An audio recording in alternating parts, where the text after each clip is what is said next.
రామానుజుల వారు సాకేత రాముని యొక్క స్త్రీ చరణాలలో సాష్టాంగ నమస్కారం చేశారు.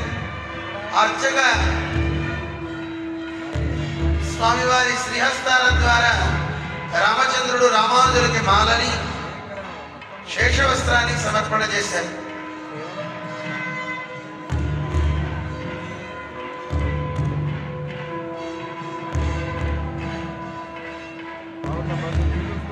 అష్టాంగ విమానంతో కూడినటువంటి గొప్ప దేవాలయం ఈ భూమి మీద ఇంత విశాలంగా మనకి గోచరించేది మన భాగ్యనగరంలో మాత్రమే.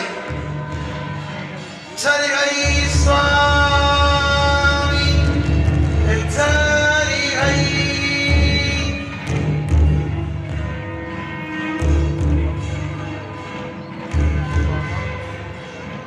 త్రితలముగా 3 తలాలు కింద రామచంద్రుడు, ఆ రామ